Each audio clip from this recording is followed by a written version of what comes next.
That was exciting. Don't play any copyrighted stuff. We're gonna get you. All right, Jon Stewart's back, baby. Look at that. 3 old guys. It's like the 3 old stooges. Let's see what's popping here on the Daily Show. Holy shit! From the most trusted journalists at Comedy Central. He's back, baby. Only source for news. Oh my God, he's back. The Daily Show with your host Jon Stewart. It's Juan Estuarte. He's like me. We got the same name. He's just like me.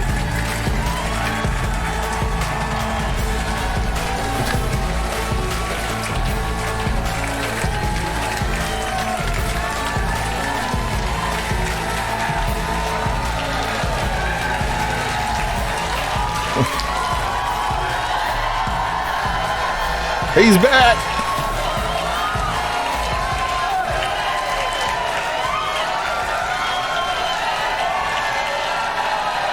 Is there a problem with the captions here? Welcome to the Daily Show. My name is Jon Stewart. Now, where was I? Okay, the closed captions are way ahead. I'm excited to be back. I'm very excited. Shh. Be quiet. Good to see you guys. Why am I back? You may be asking yourself. That's a good question. Very reasonable question. I have committed a lot of crimes. From what I understand, talk show hosts are granted immunity, so it doesn't make a lot of sense, but take it up with the founders. I don't know. We're going to have so much we're going to talk about this year. Obviously, elections. Maybe we'll talk about China. Maybe we'll talk about AI. Maybe something a little lighter. Oops, Israel, Palestine. Who knows? But first, the Super Bowl was the superb owl. Gentleman in the crowd who's delighted that Kansas City won. It was really, sadly, a lose-lose for real America. Kansas City Chiefs are world champions, which means the decades-long plot in which Travis and Taylor brainwash America into getting... They speed ran the conspiracy. Yeah, they could have had it going for at least like another couple of years. Oh my God, he looks horrible here. It looks like I do. Into getting routine vaccinations is complete. I just noticed how bloodshot his eyes look. They couldn't give him some clear eyes. Ben Stein didn't have anything left over from when he was around on Comedy Central.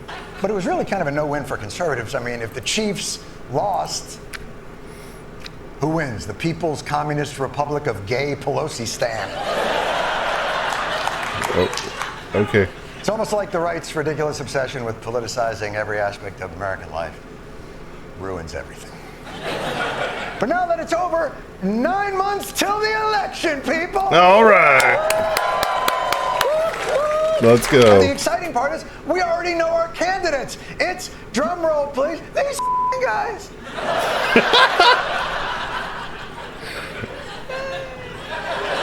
These guys again.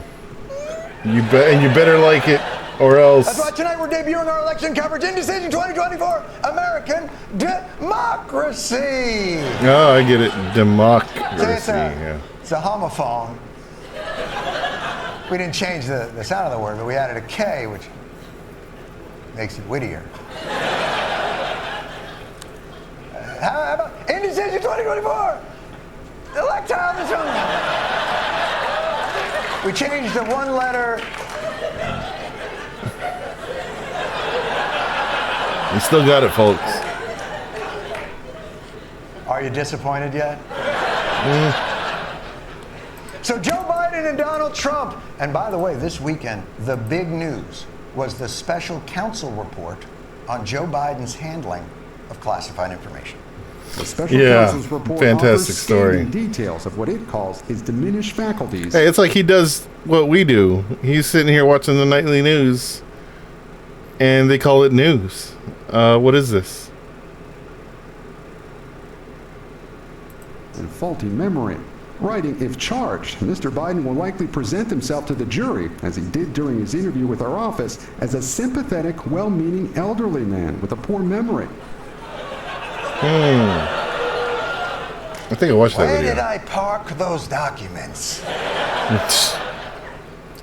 This guy couldn't remember stuff during his deposition. Do you understand what that means? No. He had no ability to recall very basic things under questioning. Brother, that's a strategy.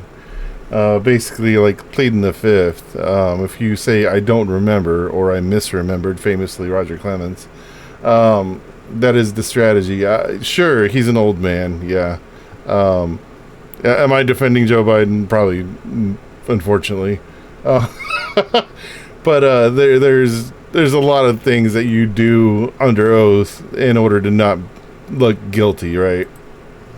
The footage of the president unable to recall simple facts must have been brutal to watch. I'll let him go on. James Webb. I don't remember the names. I don't remember ever Exactly. buying something for myself. Did you recall what years you were married to Ms. Maples?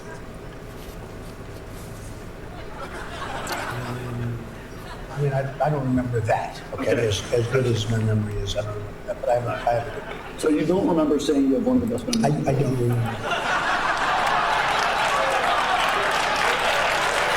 Okay, I get what he's doing. He's doing the same thing of what everybody says. Anytime a Democrat or Biden does something, they're like, well, look at Trump. He did it worse. And it's like, that doesn't make anything. That doesn't make the situation better. If anything, it should be a reality break, like a fourth wall break of, oh man, this whole place sucks. Like, that's really what it should be. It's not a win. Sorry, that was the wrong footage. That's the high-functioning candidate from 9 years ago, unable to recall if he has a good memory. I'm sorry, here's the actual footage. Who created Trump International Real Talk? Shut the fuck up. I don't remember the email. I'm just Exactly. saying I don't remember this. Okay, that guy I has. just don't seem to recall anything. I think they about dropped him on this. his head too many times. On purpose. He actually seemed upset about it. I don't know. Yes, it turns out that the leading cause of early onset dementia is being deposed. But back to President Biden. Biden was not about to take the special counsel's characterizations lying down, although chances are he was lying down when. The point is this. To the press conference, Batman! My memory is fine. My memory, take a look at what I've done since I've become president. None of you thought I could pass any of the things I got passed. How'd that happen? And I know what the hell I'm doing. What did he I'm pass? president, I put this country back on its feet. Well, no, I did not say that. Okay. He did not say that. But Mr. You don't get off your lawn. Many American people have been watching, and they have expressed concerns about your age. That is your judgment. That is your judgment. Boom! He took them to the house. He was all over it. Joe Biden taking names, kicking ass. Okay, Jon Stewart, you still got 15 minutes to go. You Calm didn't down. mess up. You didn't. No, don't stop. Wait, hold on, sir. Don't. No, He you was doing killed really us. well. Take the W. What are you doing? No, they had to drag him back in. Do not go.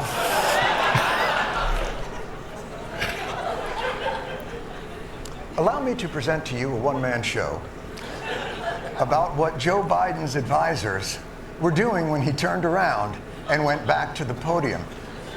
The show is called No! No. Do not go back! Please, but he went back. I'm Yeah. of the view, as you know, that the conduct of the response in Gaza, in the Gaza Strip, has been over the top. He's doing okay. I mean, that wasn't on the script.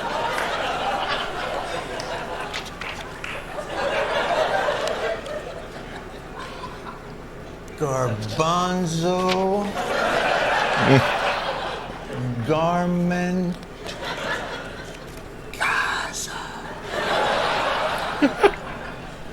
By the way, the response in Gaza has been over the top. Over the top, sir, yes. You Now know, everybody's how running with Biden that. describes Israel's incessant bombing of civilians The same way my mother talks about the Super Bowl halftime show. It was a little much. Did they need to be on roller skates?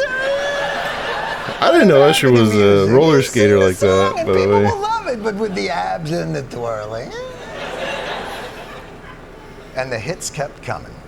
Initially, the president of Mexico, Sisi, did not want to open up the gate to allow humanitarian material to get in. Now, geography buffs might have noticed. Gaza and Mexico do not share a border.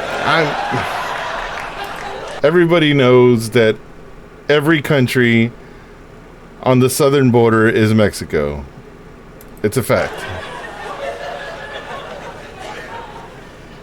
Biden was referring to Sisi, the president of South Korea, Mexico. South Dakota, Mexico. Egypt, not Mexico. Unless it was even worse than that, and he thinks the president of Mexico is named Si. I see. So Joe Biden had a big press conference to dispel the notion that he may have lost a step, and politically speaking, lost 3 to 4 steps. But don't worry, because they don't need the press conference.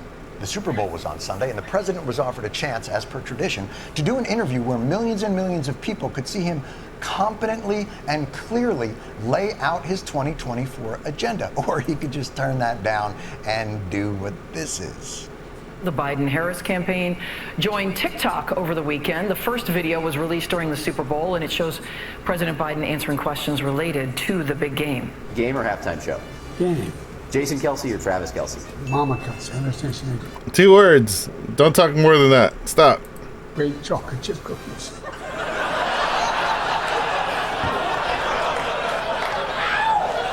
Is that what that was about? I didn't even know what that was about.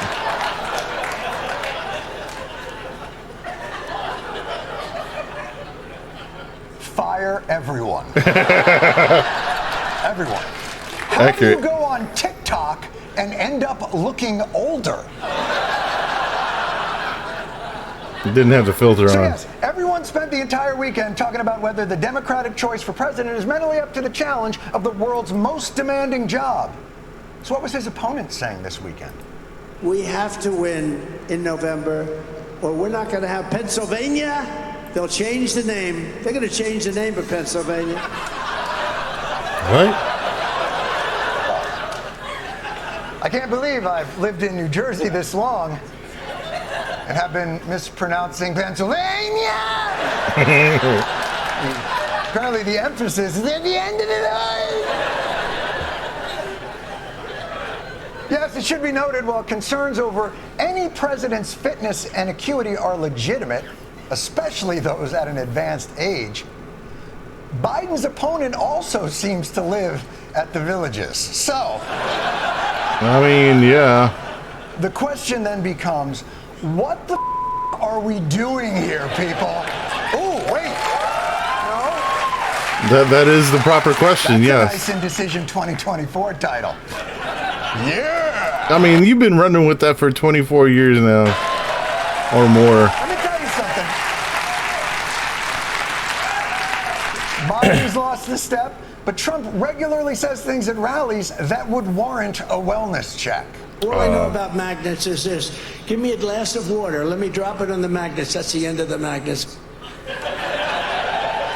I am not a scientist. This is also the I'm man pretty that told you to water drink is not bleach the end to of cure magnets. COVID. I think he may be thinking of cotton candy. Pretty easy to mix those up. It's probably why the front of his refrigerator is so messy. It just What the fuck? it's sticky. And, look, All right, they got these two good graphics candidates, people. They're very kind with your enthusiasm. These two candidates, they are both similarly challenged. And it is not crazy to think that the oldest people in the history of the country to ever run for president might have some of these challenges. Now, Democrats will say that any criticism like this, especially of Biden, is unfair because you just don't know Biden like they know Biden. President Biden, who I've been around numerous times just in this last year, is sharp, he's focused, he's bright. He is sharp, intensely probing and detail-oriented and focused. This is a man who is sharp, who is on top of his game, who knows what's These are two same people. They're just showing him. They're showing the same guy at a different angle. going on. He's smart. That's He's also on the his same game. guy. I was That- in almost then they put a wig every on him. meeting with the president, and the president Oh no, wait, that's definitely front of Kamala. and on top of I it can all, sense the charisma being coordinating drained from the room. and directing leaders who are in charge of America's national security, not to mention our allies around the globe.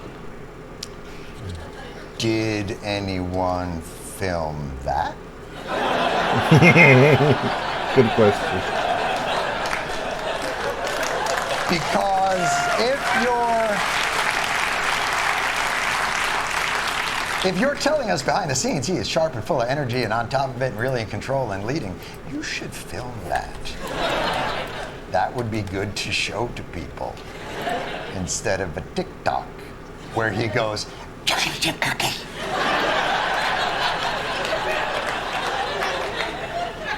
We see he's in charge. You see, I like cookies. Of course, when it comes to Republicans, they've got a different strategy for their 77-year-old candidate. Yeah, they're just like, he's First old. of all, Donald Trump is not an old man. He's an old man. He is objectively an old man on a human scale. Trump is objectively old. If he was a tortoise, I would tell him as a tortoise at 77, oh, young man, go off and enjoy college. But he's not a tourist. He's not a tortoise. That is not being ageist. That is being human lifespanist. One thing we know for certain is this. We have two candidates who are chronologically outside the norm of anyone who has run for the presidency in this country, in the history of this country. They are the oldest people ever to run for president, breaking by only both of them 4 are. years the record that they set. Which reminds me, like, Reagan, how old was Reagan when he ran the second time? Reagan, second election age? Because he was falling apart. He won the re-election at 73. And he was, like, just like a brain soup by the end of his second term. And you got these guys that are both way older than that, currently as the top candidates. Last time they ran, they are at the age, they are objectively old. They're at the age, there are no more age-related milestones to hit. They got the ARP card. They've got Social Security. They've got their movie discounts. There is no, oh, wait till you hit 88, you get to drink and drive. No! The only thing left to them is a Today Show Smuckers shout out. You know what? I think we've got a new name for our election coverage. Indecision 2024 Antiques I called it. Antiques Roadshow. Nice. We're not suggesting neither man is vibrant, productive, or even capable. But they're both stretching the limits of being able to handle the toughest job in the world. What's crazy is thinking that we're the ones, as voters, who must silence concerns and criticisms. It is the candidate's job to assuage concerns, not the voter's job not to mention them. And look, I'm not trying to be cruel. I didn't want to have to do this on my first date. Come over here. Here we are. It looks like he's been crying for like a week. Look what time hath wrought.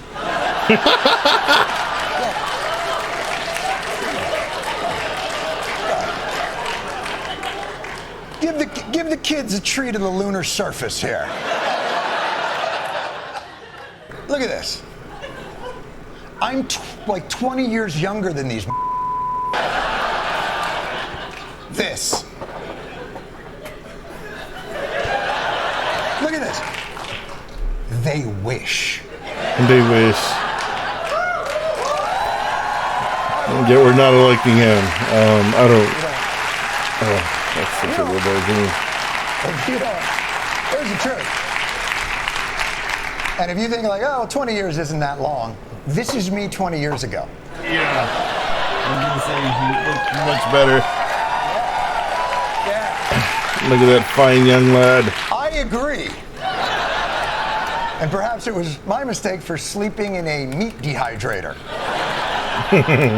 Look, Joe Biden isn't Donald Trump. He hasn't been indicted as many times, hasn't had as many fraudulent businesses, or been convicted in a civil trial for sexual assault, or been ordered to pay defamation and had his charities disbanded, or stiffed a shit ton of blue-collar tradesmen he'd hired.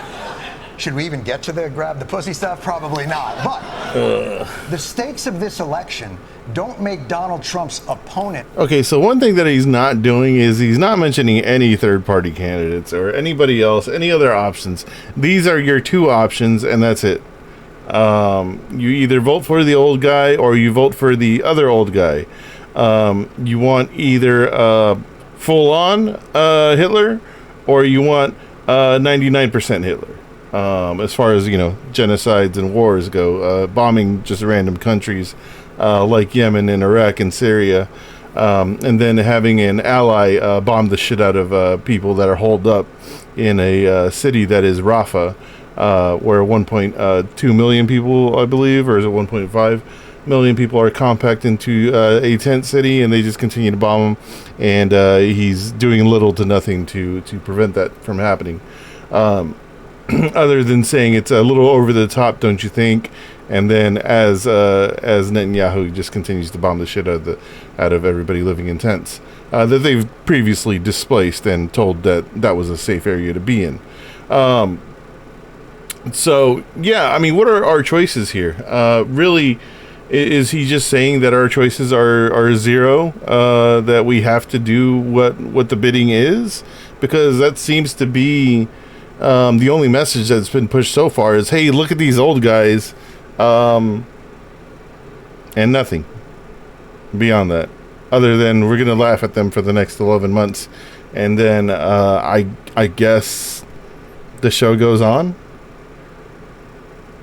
I don't know. I really don't understand what the message is here that Jon Stewart's trying to get across, because it's it's not promising. There is no light at the end of the tunnel here. And less subject to scrutiny. It actually makes him more subject to scrutiny. If the barbarians are at the gate, you want Conan standing on the ramparts, not chocolate chip cookie guy. So what's the good news? There's no superhero here. That was not rhetorical framing. I'm literally asking you. Look, the next 9 months or so, and maybe more than that depending on the coup schedule. I think I called it. They're gonna suck. You're gonna be getting emails with insane subject lines like, "Hello, John, it's Chuck Schumer. Donald Trump is right behind you with a knife.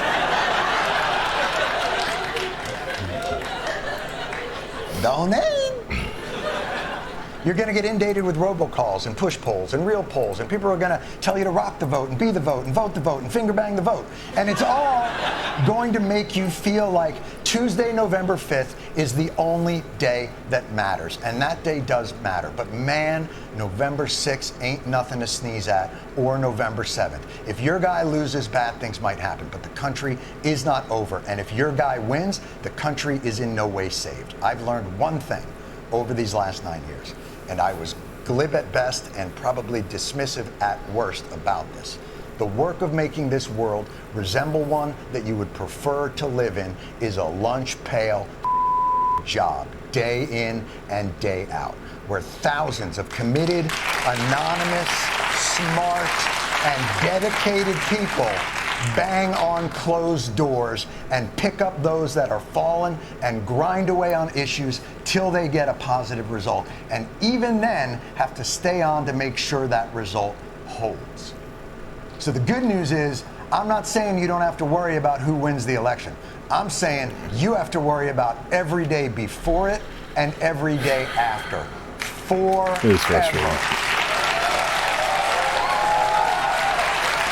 Don't clap for that. On the plus side, I am told that at some point, the sun will run out of hydrogen. Cannot come too soon. Yeah, I can agree with the very last part of that sentence. The Daily Show continues to be also a neoliberal hellscape. No talk of any other options. No talk of any other progress. We know what comes at the end of the tunnel, even though it will not be a light. We're going to end up with one of two shitty candidates. Maybe both if we're lucky. Maybe we could have that civil war that everybody's been talking about for like the last 8 years or 20 years, however long it's been. I guess since the last one. And Joe Biden can be the president of the blue states, and then Trump can be the president of the red states, and we all just they like commingle, like they work together, or we can do like other countries do, where we have a president and then we have a prime minister. You might want to look into why we don't do that. It seems to work better for some places that have power struggles. But what do I know about politics? I'm just nobody. I'm an idiot. I never held a political chair ever in my life, nor have I ever. But I did watch a video or two on the YouTube, and that is my credit. I have many credits in YouTube University. A lot more than the actual university or school that I went to. But yeah, that was gonna say it was a little disappointing. I don't know if that's is this an hour show or a 30-minute show that he does? Let's see. A little quick investigation here. Oh yeah, this is an hour-long show. Best fucking news team meets real America. All right, let's watch that then. For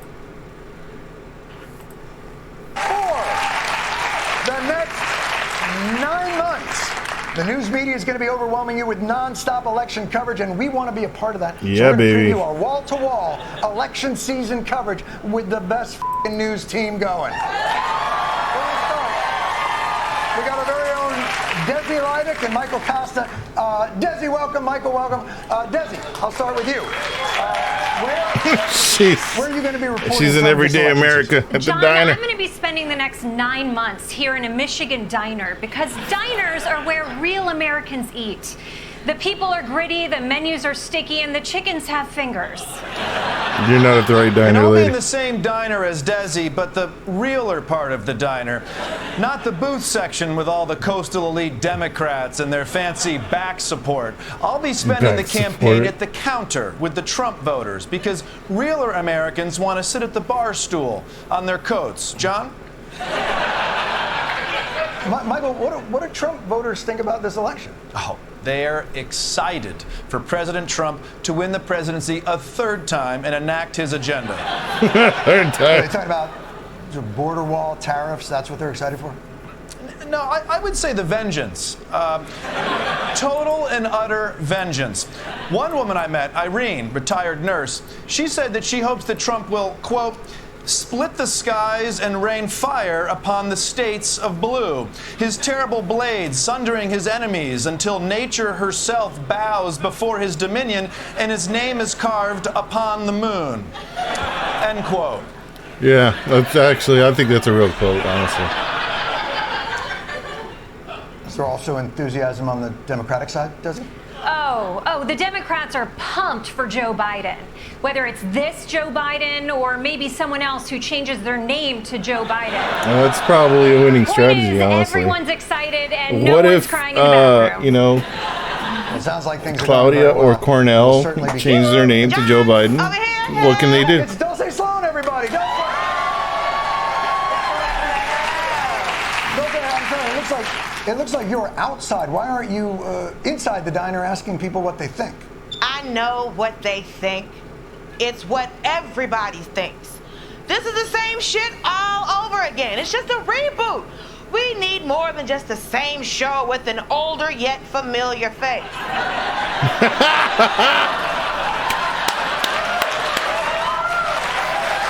Yes, definitely.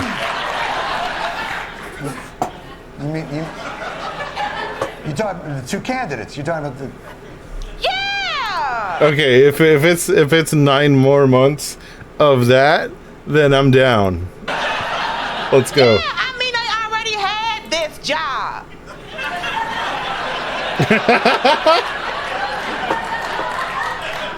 Now these old white dudes gotta come back and reclaim it? Like, come on, sir, go do something new. We're so desperate. Like, let someone else run the show. We're talking about the election, right?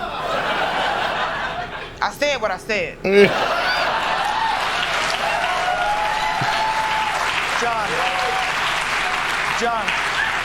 John, I disagree. You won't find a single Republican who will say they don't want to vote for Trump. Now, is that because they're afraid of being murdered by other Trump voters? Yes. Yes, but being afraid is a form of excitement. Yeah. Same here, John. The Democrats here can't wait to show their Joe Biden support with these great campaign shirts. That's Desi, his name is Velcroed on that shirt.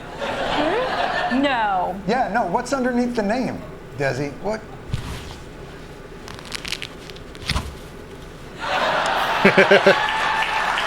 So they're counting on Taylor Swift to jump in the race. Oh my God, no.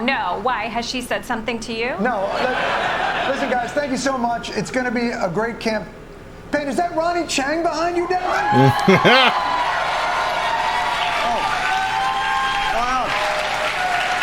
Hey, John. Hey, Ronnie, it's great to see you're going to be out on the campaign trail. What do you got? I got potato skins, John. That's the way I like them, too. They're frozen in the middle. Back to you, John. Ronnie, what about the people now? Don't encourage this behavior. What about the people there, Ronnie? What are their beliefs, their positions? What the f*** are you talking about? The position... It's so gross. The position is hunched over that place eating. This is a diner, okay? People come here to eat and sometimes take a quick bath in the sink. Yeah, Ronnie's good. He's really good at his job. Ronnie, get back over here. Don't you walk away, Ronnie. You are there to get a story. Ask someone a question. Okay, Ronnie, when he was interviewing John Oliver, was fucking fantastic, by the way. One more time. The news team. You know something? If I can say just this one thing. When you consider the election... Bravo, John. Bravo.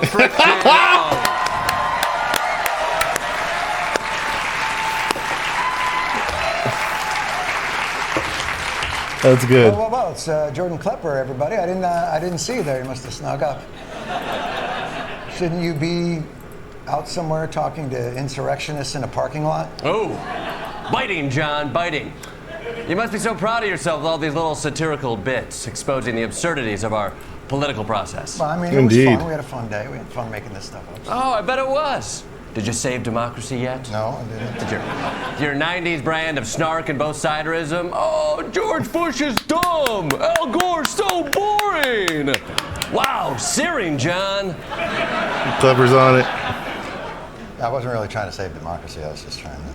All you do is brainwash voters into accepting a corrosive status quo when they could be out marching in the streets to effect change. Frankly, you disgust me. I can tell that from the tone of your voice on there. But you know, Jordan, I'm here like once a week. Like seriously, what do you want from me? It's like, wait, you're only here once a week? Yeah. Who's hosting the show the other days of the week? The news team, Jordan. You're the host this whole week after I leave. Tuesday, Wednesday, Thursday. That's you.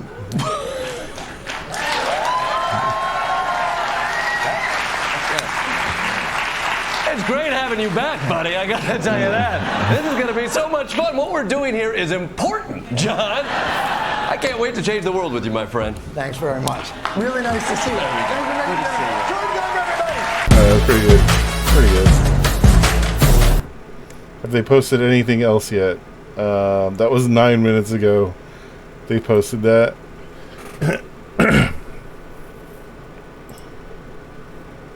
Nah, I'm too fast for them. I'm right on it. I'm right on their heels.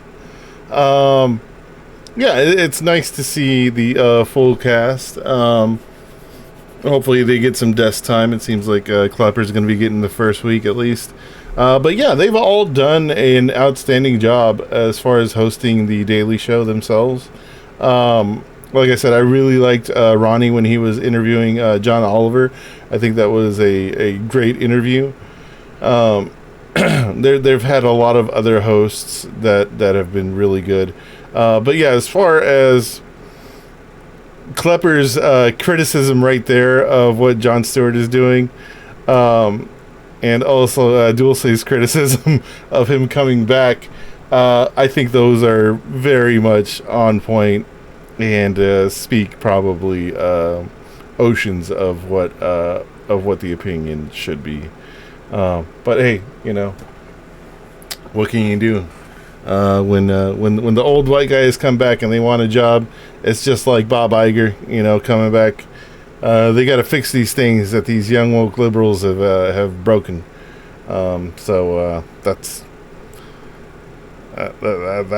the way things. That's the way the cookie crumbles, as they would say, once they're back in their position.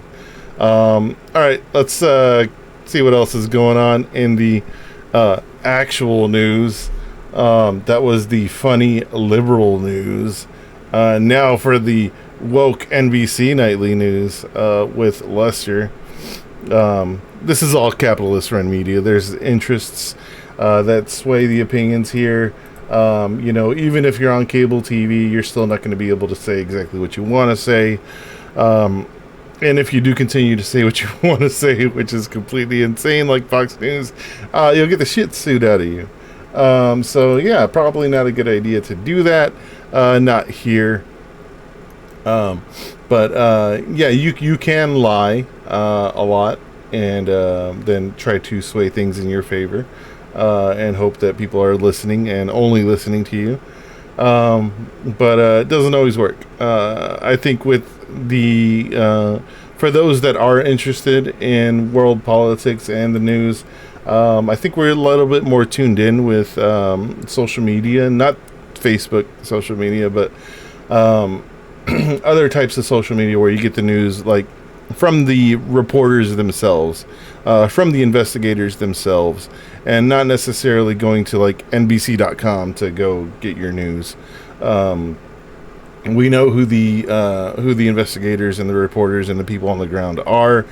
We can follow them on several platforms, and we can easily and quickly get news as it happens, much faster than having to wait for the 5 o'clock news like this to compact all of the news that happened in the world into a nice, tight, 18 minute video of news, and where you learn everything that happened. And on each side of this news broadcast, you'll have your local news telling you about, you know, how criminals are bad and the cops are good. And that is essentially the news media in the United States. It is, you know, it's capitalist run because on each side of this is going to be commercials. In between all of these stories would be commercials. As we saw in the Super Bowl, everybody's there for the commercials. We love commercials. They tell us what to buy. They tell us what's good. They tell us what's bad sometimes. Well, it depends on who's buying the ad. But there is a lot of influence and reason for the influence because they want you to buy stuff. That's it, you know.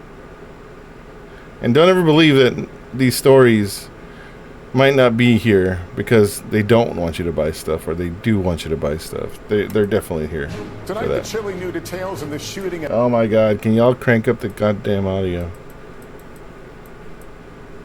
At a Texas megachurch, the woman opening fire with an AR-15 rifle at Joel Osteen's Lakewood Church in Houston. 2 off-duty officers returning shots, killing her 7-year-old son critically wounded in the head. Police. They shot her as she had her child with her and killed her, and also shot her son in the head. So here's a this went dark instantly. One thing the police don't do anymore is they don't do standoffs. They don't do a lot of hostage negotiation type of stuff. There was a really interesting movie, Password Swordfish, where who was it? John Travolta. Password Swordfish. I can't type. Okay. Yeah, no, my keyboard stops working for some reason. I've been doing this for like the last however many streams. Password Swordfish. Intro. No, not the intro song. Yeah. I do want to listen to this real quick.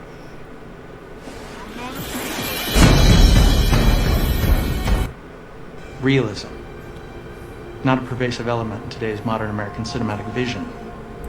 Where does he go and talk about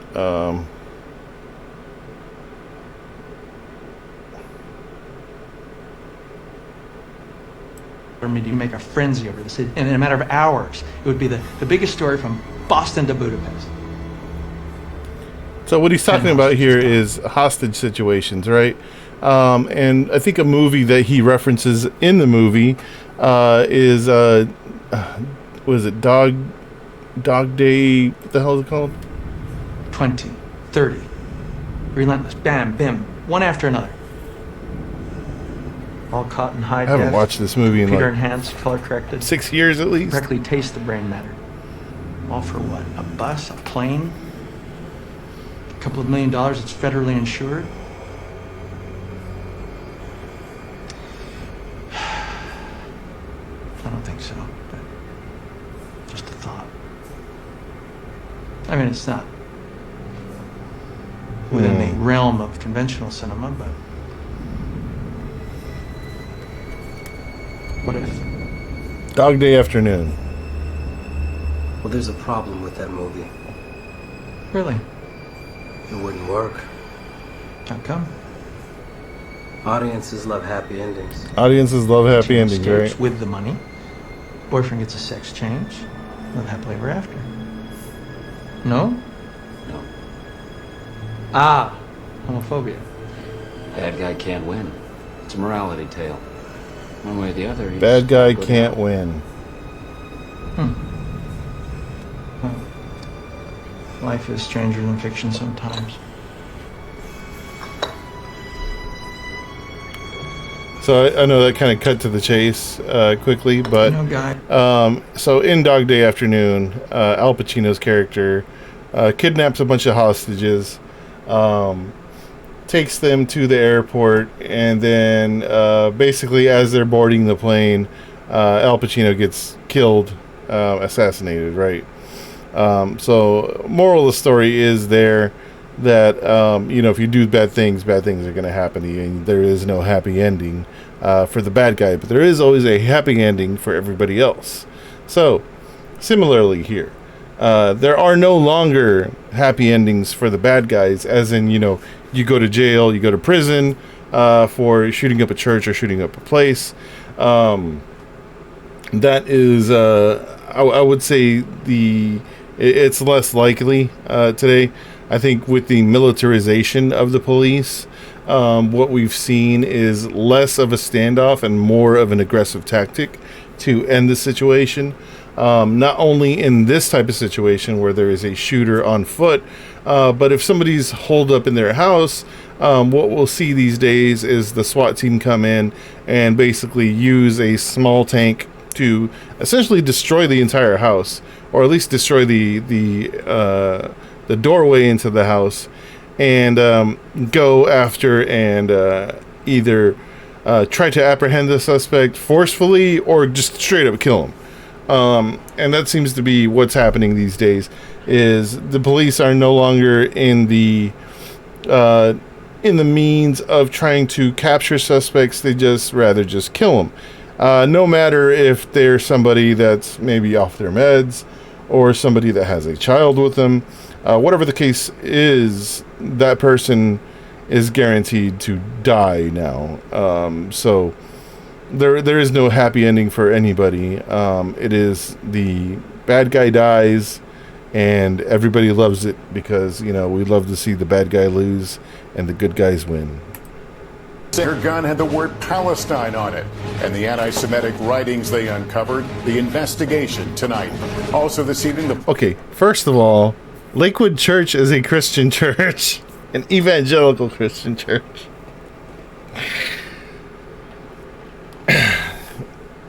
Okay, whatever. Powerful winter storm advancing on the northeast with up to a foot of snow. Al Roker will time it out. The dramatic video, the moment Israeli forces rescued 2 hostages in a daring raid in the southern Gaza city of Rafah. The emotional reunions with their families. Former President Trump turning... How did they have the video there so fast? Wait a minute. To the Supreme Court after an appeals court ruled he doesn't have immunity in his federal election case. Defense Secretary Lloyd Austin hospitalized again in critical care and transferring his powers, what we know. Our NBC News exclusive, my conversation with Joint Chiefs Chairman General C.Q. Brown as tensions rise in the Middle East. Do you think Iran wants war with the U.S.? This is NBC Nightly News with Lester Holt. Good evening, everyone. It has one of the largest congregations in the country. And tonight, after the terrifying shooting inside Joel Osteen's Lakewood Church in Houston, disturbing clues are emerging about the woman who carried it out. Police say she brought her 7-year-old son inside the church on Sunday between services and opened fire in the hallway with an AR-15 rifle. 2 off-duty officers engaged her in a shootout, ultimately killing her. Her son critically wounded in the head. And police today revealing a sticker on her gun had the word Palestine on it, and that she left behind. Hold the hell on. They said a sticker on her gun had the word Palestine on it. What does that mean? Did it say death to Palestine? Did it say free Palestine? Did it say Palestine? Like, what word was on there? And anti-Semitic writings, along with suspicious chemicals found in her home. What? What links are they trying to make here? She was obviously Hamas. Got it. I got it. She was MrHamas.com. Got it. None of which law enforcement officials say adds up to a conclusive motive. Morgan Chesky is in Houston tonight and starts us off. Then what are you building up here?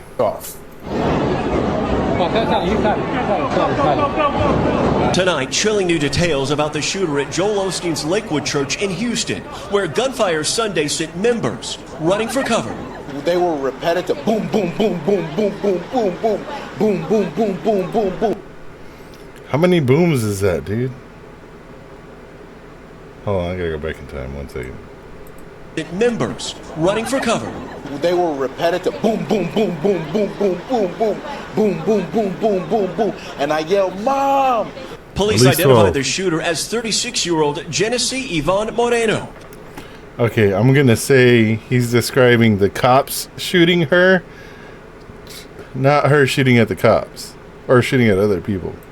And say she was carrying an AR-15 with the word Palestine written on it. He said they also found anti-Semitic writings during a recent search warrant. We have uncovered some items. We do have some anti-Semitic writings that we have uncovered during this process. But like I said, we're... Dog, we live in the age where everybody's calling everything anti-Semitic. So, I don't know. Sure, maybe she had some really bad stuff. Sure.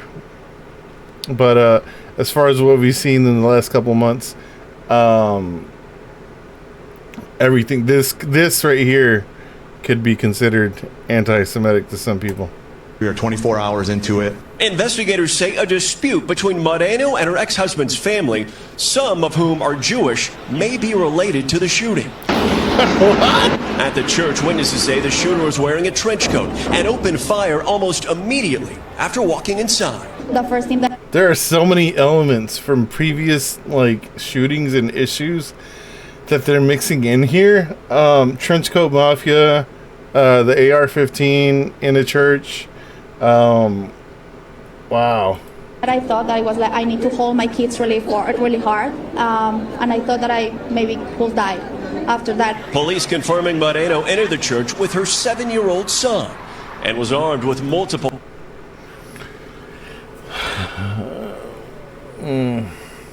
Did she I don't even know, man. weapons and ammunition. 2 off-duty officers returning fire, killing the shooter. Her son critically injured in the crossfire. They held their ground in the face of rifle fire at point-blank range. So you're telling me you have cops undercover inside the church? And they continued to fire until the perpetrator was neutralized. Also, why are off-duty officers carrying guns inside of a church if they're off-duty? And they did not yield. Are you supposed to carry inside the church? Does it have signs on it that this is that you can carry in there? Law enforcement. Lakewood Church, can you carry a gun? A concealed weapon. Oh, here you go. Lakewood.org. The legal authority of Lakewood police agents to carry and use weapons in the performance of their duties. Okay. Department authorized handguns, yes. Okay, so they can carry them. Got it. Secondary handguns, off duty. Off-duty encounters can be dangerous, right? This is Lakewood.org. This is where they tell you to go if you want to follow Jesus. Shotguns. Okay. Weapons inspection. Yeah, this is still talking about the their own people carrying. Deadly force. I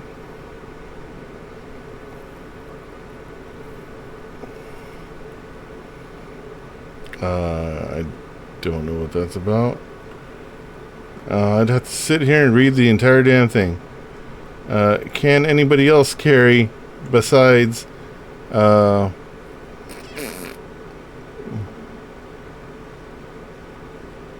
sworn personnel? Got it. It doesn't necessarily tell me if anybody else can carry.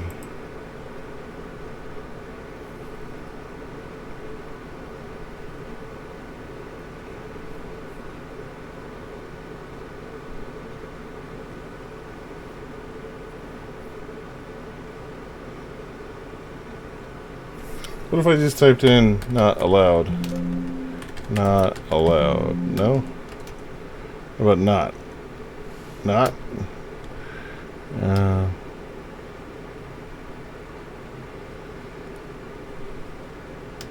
Okay. This is all about the agents, basically. Got it. Okay. I mean, it seems to me that you have to be a on-duty or off-duty person of the church or security in order to be able to carry. So for them to say they were off-duty, I guess they were just they just happened to be there at the church with Records guns. show the shooter had at least 6 prior arrests since 2005, including Now we got to paint her as a criminal. Unlawful carrying of a weapon, which she pleaded guilty to, evading arrest, and assault on a public official, which she pleaded to a lesser charge. Moreno's neighbor, who didn't want to be identified, said she filed a restraining order against her in November. 4 years I've been through hell. I have reported this, and it's gone on deaf ears. Nobody should have died. Nobody should have been hurt. This should have been handled years ago. Police adding in 2016, authorities placed Moreno under an emergency detention order. We do believe that she does have a mental health history that is documented. Yeah. So y'all killed another person with mental health disorders. Got it.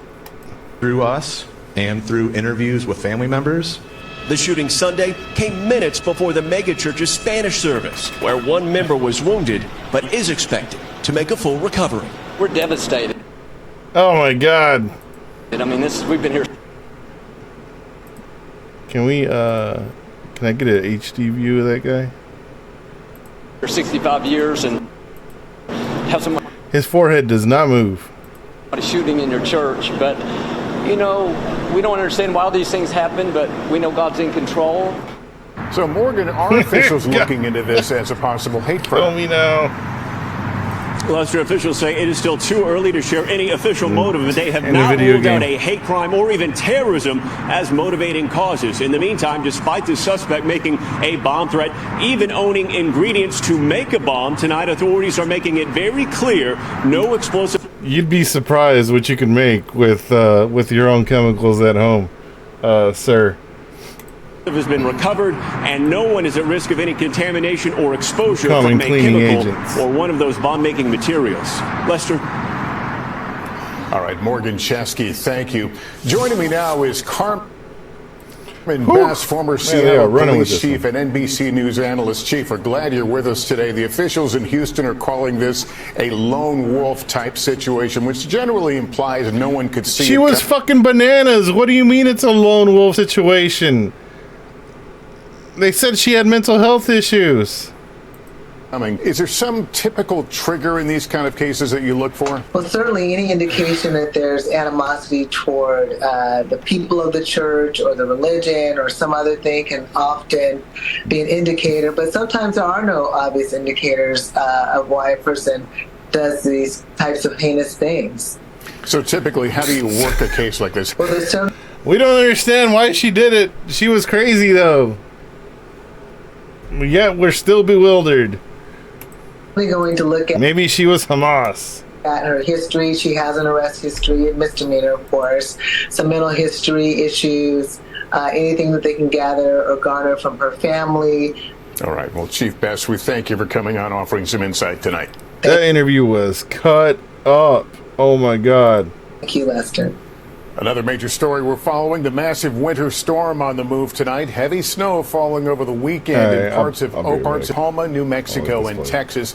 And now that system is pushing into the northeast, and it could make for dangerous conditions. Al Roker is here. Al, what's in store? Well, Lester, we've got 45 million people under winter storm warnings right now and advisories, including New York City. A lot of places closing schools on into tomorrow. You can see this system pushing up. In fact, hurricane hunters from Mobile, Alabama's Keesler Air Force Base are dropping radio signs into this to track it. Heavy snow will change into rain, and rain will change into heavy snow into the northeast. Snow and slick conditions for the morning commute. We're looking at about 3 to 6 inches of snow in New York City, Hartford 6 to 10 in Providence. But Lester, those levels could come down a little bit just because we've had such warm air in the region, but we're going to continue to track it. All right, Al, thank you. You bet. We'll take a turn now to the Middle East and that daring nighttime mission. Israeli forces rescuing 2 hostages in the southern Gaza city of Rafah ahead of an expected ground offensive there. Raf Sanchez reports now from Tel Aviv. Tonight, the emotional reunion the families of 2 Israeli hostages have been waiting for months. Luis Har and Fernando Marman back with their loved ones, freed from their Hamas captors by Israeli. I'm sorry, who? Tonight, the emotional reunion the families of 2 Israeli hostages have been waiting for months.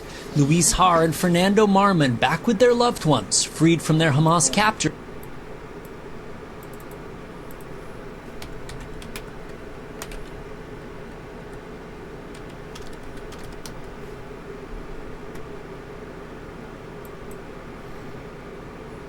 by Israeli troops. They're in good condition despite 129 days of captivity. Hamas kidnapped them from a kibbutz during the October 7th terror attacks. It was very emotional to see them, to hug them, to feel them. It feels almost unreal. This new Israeli drone footage shows the moment commandos stormed an apartment building in southern Gaza, exchanging fire with Hamas gunmen and emerging with Har and Marmon. So they said southern Gaza, right? Do you want a blanket? An Israeli Navy SEAL asks. It's warm in our hearts, Har replies. The operation was launched at 1:49 a.m. in the heart of the city of Rafah. The hostages held in a second-floor apartment by 3 armed Hamas guards, Israel says. We penetrated it with explosives. It was a clear and sweep operation, finding the hostages, bringing them both out. Israel pounding the area with airstrikes to cover the... So even afterwards and before, they knew exactly where they were, yet they pounded the entire area with airstrikes? Commandos retreat. At least 67 Palestinians, many of them civilians, killed according to the Hamas-run health ministry. They did what? Palestinian doctors like Noor Al-Wahedi struggling to treat the wounded. The situation is more than catastrophic. We are dealing with a new case every minute. President Biden tonight once again warning Israel against an all-out assault on Rafah, where half the population of Gaza is seeking refuge. They're packed into Rafah, exposed and vulnerable. They need to be protected. And the CIA director will be in Cairo Tuesday for more... I am glad that they are taking that video and running as far as they can with the 30 seconds that he used to talk about the situation. Negotiations on the hostages. Lester? Raf Sanchez tonight, thank you. Back home. And again, if anything where they talk about Palestine, or if they anything where they talk about Gaza, it's always going to be about the hostages. Whatever hostages that they can talk about, whether they were rescued months ago or whether they were rescued now, they're always going to concentrate on the hostages specifically. They don't want to talk about the 28,000 people that have been bombed to fucking death by the IDF. They won't talk about that. They'll talk about the 2 people that they rescued and brought back, that the IDF did a good job. Not that the IDF is just casually bombing the shit out of everybody. Not that 70% of the infrastructure and homes in Gaza have been bombed to hell. Not that 60% of the people that have died are children, women and children. They won't talk about that. None of that from these guys. And then this doofus over here. Former President Trump has made a request to the Supreme Court after an appeals court ruled he does not have immunity in his federal election interference case. Garrett Hake is with us. Garrett, what is the Republican frontrunner asking the justices to do?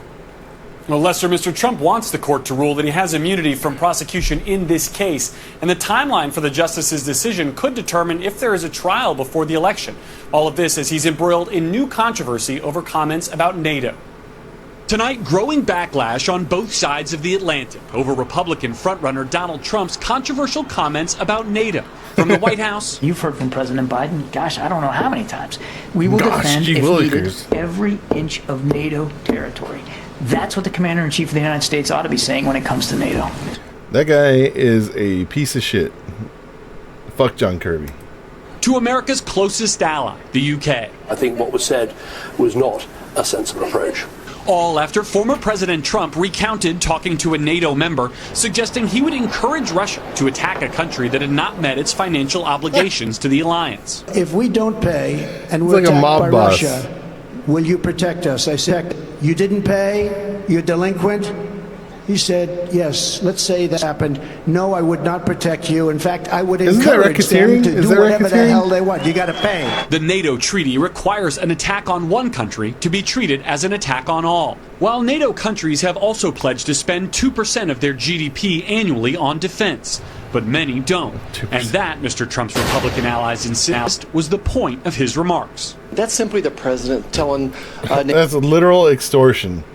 to say that another country has to spend at least 2% on defense means that if they don't produce weapons themselves, well, then they have to spend that money. And if the requirement is for them to spend that money, then they have to buy it from somebody. And if you're in the UN, who makes the most amount of weapons and military grade things than anybody else but the United States? So you have to give 2% of your budget to the United States is what that is. NATO countries, they need to step up and play their part. It's that simple. But NATO's Secretary General saying Mr. Trump's statement, quote, undermines all of our security. Meanwhile, the White House on offense tonight against the scathing accounts of President Biden's, quote, diminished faculties in that report by Special Counsel Robert Hur, which described, you put a right-winger in there to do the report. What did you expect? Mr. Biden as, quote, an elderly man with a poor memory. Today, the president laughing it off with supporters. I've been around. I know I don't look like it, but I've been around a while. His forehead doesn't move either. I do remember that. And the chairman of the Joint Chiefs, speaking to Lester today, defending the president. He's pretty sharp. And he's got a very good grasp of the issues. He asks, I think, very pertinent questions. Were you surprised to hear that? 5-minute interview here. Yeah, dialogue. Yeah, it was. Because it's not. This dude's been on NBC Nightly News like 3 times now. What I've seen. Garrett Hake, NBC News, Washington. And more concerning health news tonight about Defense Secretary Lloyd Austin. He's back in the hospital tonight. I still 100% believe the Mossad poisoned him. Prostate cancer. Trying to take him out. Courtney Kuby is at the Pentagon tonight. Courtney, what do we know? CQC's Secretary Austin underwent non-surgical procedures under general anesthesia to address a bladder issue, according to his doctors. He went to Walter Reed Sunday afternoon and later was admitted to the critical care unit, transferring his responsibilities to his Deputy Secretary Kathleen Hicks. Now, this time around, the Pentagon was quick to notify the White House and U.S. government officials a departure from his last hospitalization on New Year's Day, when he did not even tell the president he was in the ICU for days. Doctors say they anticipate a successful recovery, and they expect he will be able to resume his normal duties as early as tomorrow. Lester. All right, Courtney, thank you. In just 60 seconds, our exclusive with the nation's top general on the defense secretary's hospitalization, his response to Donald Trump's NATO controversy, and whether Iran wants a war with the U.S. And I have to ask. We're back now with the Nightly News exclusive, my interview with America's top general, Joint Chiefs Chairman C.Q. Brown. He's facing threats to U.S. troops in the Mideast, but I started by asking him if he spoke to Defense Secretary Lloyd Austin since his new hospitalization. Not since he went back into the hospital, but over the course of the past month, even while he was in the hospital, had good communications with him. What I will say is I wish him a speedy recovery. Were you personally stung or disappointed by the way it went the first time he was treated and ultimately hospitalized? Well, I know Secretary Austin highlighted that he felt he could have done better. All right, hold on. I wasn't paying attention to this guy. Give me 1 second.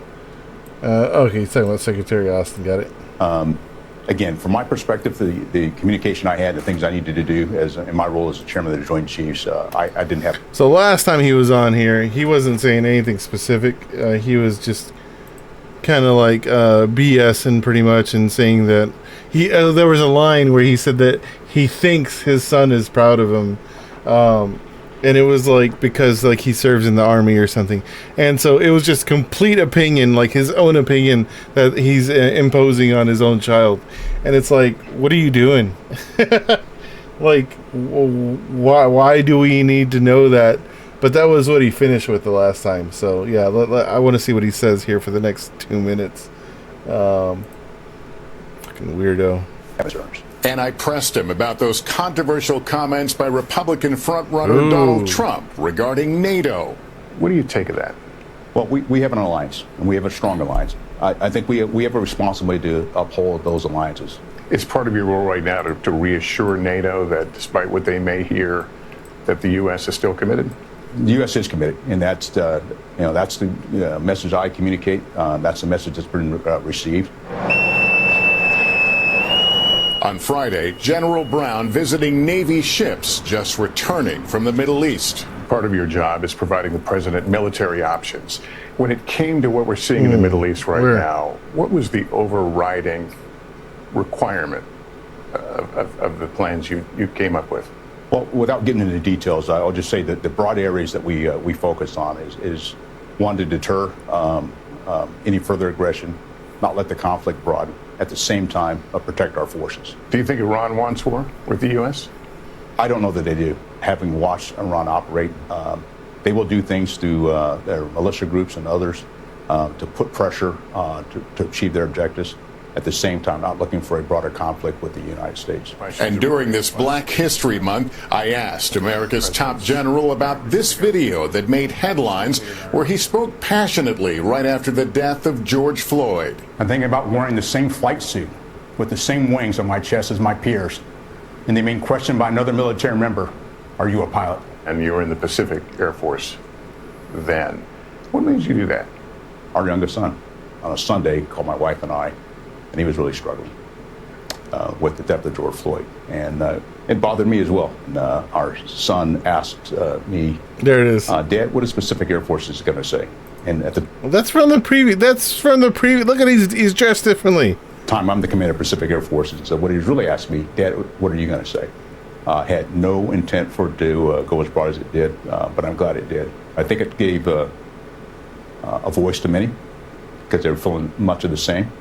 And okay, I haven't been paying attention. I'm glad I was able to do it. And sharing with us his inspiration during his career, the legendary Tuskegee Airmen. You spoke at Shaw Air Force Base about the Tuskegee Airmen. What is it you want, as people look at you and your experience, what do you want us to know and think about?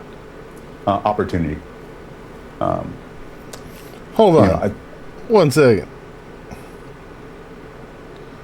Is this the same layout?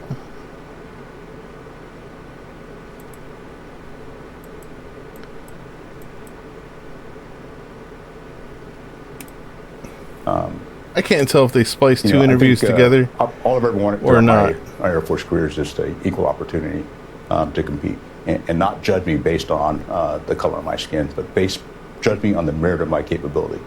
And I think that's what all of our service members want. They just want an opportunity. I'm an ordinary person with an extraordinary opportunity. I want to make sure that I do everything I can to open a door for others. Part of my conversation with General C.Q. Brown today. We're back in a moment with new information about General injuries rising Brown. for pickleball players, what you need to know to avoid getting hurt. What? It's the Are you playing Wii Sports? Sport in the country, and many pickleball Tell me about your players tennis see it as a elbow. great way to get in shape. But a new study finds that the number of injuries is rising. Our Emily Aketa explains. Live in fear. A tamer take on tennis. Pickleball has taken the country by storm. This is pickleball? Even featured in a Super Bowl ad. Pickle! Yeah. But as the sport soared in popularity, so has the number of serious injuries. Tonight, a first-of-its-kind study revealing bone fractures from pickleball increased more than 250% from 2017 to 2022, with most occurring during falls and among players over 60. They haven't necessarily grown up playing it. They're old. And so they are, one, physically more susceptible to injury, and then two, there's some issues with balance and coordination. And it's not just fractures. Doctors say sprained ankles, rotator cuff injuries, and Achilles tendon tears are also common. Welcome to being David old. Goldstein has an active lifestyle, but 45 minutes into his first pickleball clinic, tore his Achilles. He died. When I went to move forward, my shoe didn't move, but my Achilles took the brunt of that kind of, forward motion, and that was it. There's less ground to cover in pickleball versus tennis, and much of the game is played close to the net, what's called the kitchen. But it's still dynamic, with lots of starting and stopping. It's about creating an arc. Eric Ho is an instructor and founder of New York City Watch Pickleball. me blow out my You have to ankle. listen to your body, right, and understand your own body's limitations. So how can you avoid injury? Doctors suggest warming up before playing, investing in Stretching. lessons to learn the proper mechanics, and taking a break from the sport No. when soreness lingers. As an increase in Okay. injuries is serving up a challenge to America's fastest growing sport. Emily Ikeda, NBC News. We are the most And that's unhealthy nightly country news for on this the Monday. fucking Thank you planet. for watching. I'm Lester Holt. Please take care of yourself and each other. Good night. Lester, send the Mossad out for me, please. I'm tired. Let's rewatch it. Hold on. There you go. As a treat to myself, I'm gonna rewatch this.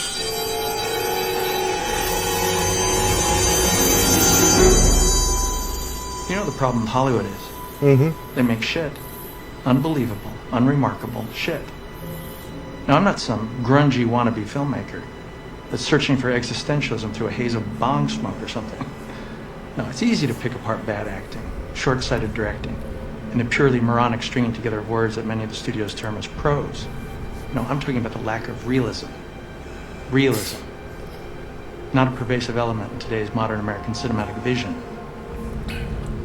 Take Dog Day Afternoon, for example. Arguably Pacino's best work, short of Scarface and Godfather Part 1, of course. No, I'd say it's a lot more entertaining than that.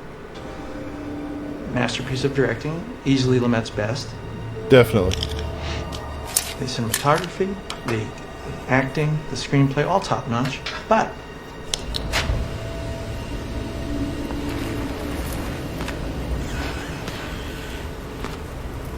they didn't push the envelope.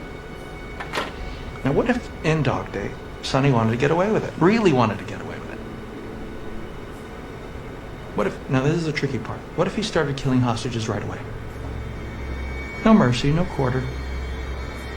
Meet our demands, are the pretty blonde and the bell-bottoms gets it in the back of the head, bam, splat. What, still no bus? Come on. How many innocent victims splattered across the window would it take to have the city reverse its policy on hostage situations? And this is 1976. There's no CNN. There's no CNBC. There's no internet.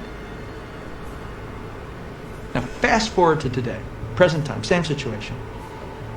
How quickly would the modern media make a frenzy over this? In a matter of hours, it would be the biggest story from Boston to Budapest. 10 hostages died. 20, 30. Relentless, bam, bim, one after another. All caught in high def, computer enhanced, color corrected, can practically taste the brain matter. All for what? A bus? A plane? A couple of $1 million that's federally insured?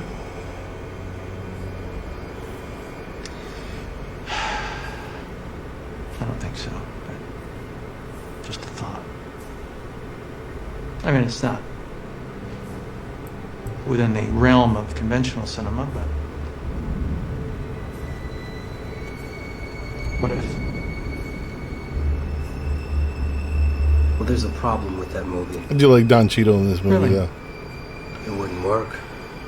How come? Audiences love happy endings. Pacino escapes with the money. Boyfriend gets a sex change. Live happily ever after. No? No. Ah, homophobia. So not only did he mention homophobia, he just made it transphobia, dude. Come on. Bad guy can't win. It's a morality tale. One way or the other, he's got to go down. Well, life is stranger than fiction sometimes.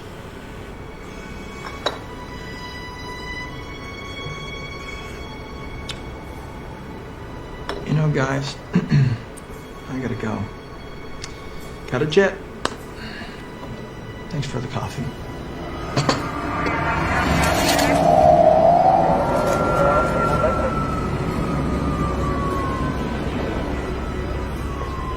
Stan, time to go to work.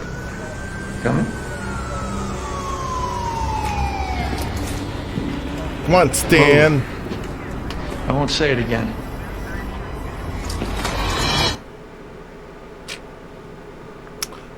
Very interesting intro, to say the least. Movie was great. Kill you to death. Yeah. Alright, well, I'm done here. I think I'm gonna go to sleep now.